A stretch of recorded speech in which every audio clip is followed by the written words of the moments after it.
namanya mengguncang tiga agama besar dunia. Musa. Bagi bangsa Yahudi, dia pembebas dari perbudakan Mesir. Bagi umat Kristen, dia simbol hukum yang membuka jalan bagi keselamatan. Dan bagi Islam, dia nabi pilihan yang menantang tirani Firaun dengan keimanan yang tak tergoyahkan. Tiga kitab suci, satu nama, tapi kisahnya tak pernah sama. Siapa sebenarnya Nabi Musa? Dan mengapa setiap agama memandangnya dengan cara yang berbeda? Inilah kisah sang nabi yang menembus batas iman. Nabi Musa dalam tiga agama, Yahudi, Kristen, dan Islam. Nabi Musa dalam pandangan Yahudi, pembebas dan penerima Taurat. Bagi bangsa Yahudi, nama Moshe Rabenu atau Musa, guru kami, adalah pusat dari sejarah mereka. Dialah manusia yang bukan hanya membebaskan suatu bangsa dari perbudakan, tapi juga membawa hukum Tuhan pertama yang tertulis dalam sejarah manusia, Taurat. Kisahnya dimulai di tanah Mesir, ketika bangsa Israel hidup dalam penderitaan di bawah kekuasaan Fir'aun.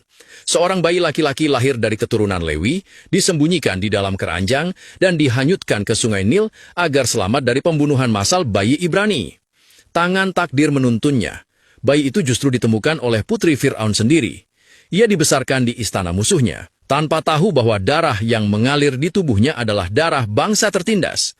Ketika dewasa, Musa menyaksikan seorang Mesir memukuli orang Ibrani dan dalam amarahnya, ia membunuh sang penindas. Ia melarikan diri ke padang Midian, tempat Tuhan pertama kali memanggilnya melalui semak yang menyala tanpa terbakar. Disitulah misi besar itu dimulai. Pergilah Musa, bebaskan umatku dari Mesir. Dalam tradisi Yahudi, peristiwa keluarnya bangsa Israel dari Mesir, Exodus, adalah fondasi iman. Bukan hanya tentang pembebasan fisik, tapi juga pembebasan spiritual. 10 tulah yang menimpa Mesir bukan sekadar mukjizat. Itu adalah pernyataan bahwa Tuhan Israel lebih tinggi dari semua dewa dunia. Ketika Laut Tebrau terbelah, Musa berdiri di antara dua dinding air, memimpin bangsanya melangkah menuju kebebasan. Peristiwa itu dikenang selamanya melalui Paskah Yahudi, Pesah, simbol pembebasan dari penindasan. Namun, puncak dari semua itu bukanlah laut yang terbelah, melainkan saat Musa naik ke Gunung Sinai. Di sana ia menerima 10 perintah Allah, Aseret Hadibrot, dasar hukum moral dan spiritual yang menjadi tulang punggung peradaban Yahudi. Musa berdiri sebagai perantara antara Tuhan dan manusia, sebagai nabi terbesar yang pernah dikenal Israel. Namun kisahnya juga tragis. Karena ketidaktaatan kecil di padang gurun, Musa tidak diizinkan Tuhan memasuki tanah perjanjian. Ia hanya melihatnya dari puncak gunung Nebo sebelum wafat dalam keheningan. Tidak ada seorang pun yang tahu di mana dia dikuburkan, seolah-olah Tuhan sendiri menyembunyikannya. Bagi orang Yahudi, Musa bukan sekadar tokoh sejarah. Ia adalah simbol iman yang teguh, hukum yang suci, dan kepemimpinan yang penuh tanggung jawab. Dalam setiap doa, setiap pembacaan Taurat, nama Musa selalu disebut, karena darinya lah bangsa Israel belajar arti sejati dari menjadi umat pilihan Tuhan. Dan hingga kini, mereka menantikan seorang seperti dia, Moshe yang baru lagi, yang akan memimpin mereka sekali lagi menuju kebebasan sejati, di bawah hukum Tuhan yang abadi. Nabi Musa dalam pandangan Kristen, bayangan hukum dan kasih karunia. Dalam pandangan Kristen, Musa tetap dihormati sebagai nabi besar dan pemimpin yang dipilih Allah. Ia disebut dalam Perjanjian Baru lebih dari 80 kali, bukan hanya sebagai tokoh sejarah, tapi sebagai lambang hukum dan nubuatan yang menunjuk kepada kedatangan Kristus. Segalanya berawal dari peristiwa besar keluaran dari Mesir, sama seperti dalam tradisi Yahudi. Musa memimpin bangsa Israel melewati Laut Tebrau, membawa mereka keluar dari perbudakan menuju tanah perjanjian. Namun bagi umat Kristen, kisah itu lebih dari sekedar sejarah. Itu adalah gambaran rohani tentang pembebasan dari dosa. Mesir melambangkan perbudakan dosa, Fir'aun melambangkan kuasa kejahatan, dan Musa adalah gambaran awal dari Kristus, sang penyelamat sejati. Ketika Musa menerima 10 perintah Allah di Gunung Sinai, itu menjadi tonggak utama dalam perjanjian lama. Hukum yang kudus, tetapi juga berat. Hukum itu menuntun manusia pada kesadaran akan dosa, namun tidak sanggup menyelamatkan. Dan disitulah teologi Kristen melihat makna terdalam Musa. Hukum datang melalui Musa, tetapi kasih karunia dan kebenaran datang melalui Yesus Kristus. Ayat ini diambil dari Yohanes 1 ayat 17. Musa berdiri di antara Tuhan dan umat yang berdosa, memohon pengampunan, menengahi murka Allah, dan membangun tabernakel sebagai tempat perjumpaan. Dalam gambaran Kristen, semua itu adalah bayangan dari karya Yesus, yang juga menjadi perantara antara manusia dan Allah melalui pengorbanannya di kayu salib. Kisah Musa juga mengandung nubuatan langsung tentang Kristus. Dalam Ulangan 18 ayat 15, Musa sendiri berkata, "Seorang nabi akan dibangkitkan bagimu dari antara saudara-saudaramu, seperti aku ini." Dan umat Kristen percaya bahwa nubuatan itu digenapi dalam diri Yesus. Sama seperti Musa, Yesus lahir di tengah ancaman pembunuhan bayi, memimpin umat keluar dari perbudakan rohani, dan berbicara langsung atas nama Allah. Menariknya, dalam Perjanjian Baru, Musa muncul kembali di peristiwa transfigurasi, Markus 9 ayat 2 hingga 4, berdiri di samping Yesus bersama Elia. Ia tidak lagi memegang loh batu hukum, tapi kini berdiri di hadapan sumber hukum itu sendiri, Sang Firman yang hidup. Momen itu menjadi simbol bahwa hukum lama menemukan pemenuhannya di dalam kasih Kristus. Namun, seperti halnya dalam tradisi Yahudi, Musa juga wafat sebelum masuk ke tanah perjanjian. Dalam iman Kristen, itu menjadi lambang bahwa hukum tidak dapat membawa manusia masuk ke dalam kerajaan Allah. Hanya kasih karunia melalui Kristus yang dapat melakukannya.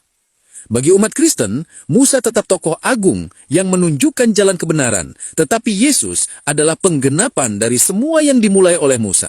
Satu membawa hukum yang tertulis di batu, yang lain membawa hukum yang tertulis di hati. Dan dengan begitu, kisah Musa bukan sekedar kenangan masa lalu, melainkan cermin dari perjalanan iman manusia, dari hukum menuju kasih, dari perbudakan menuju pembebasan sejati di dalam Kristus.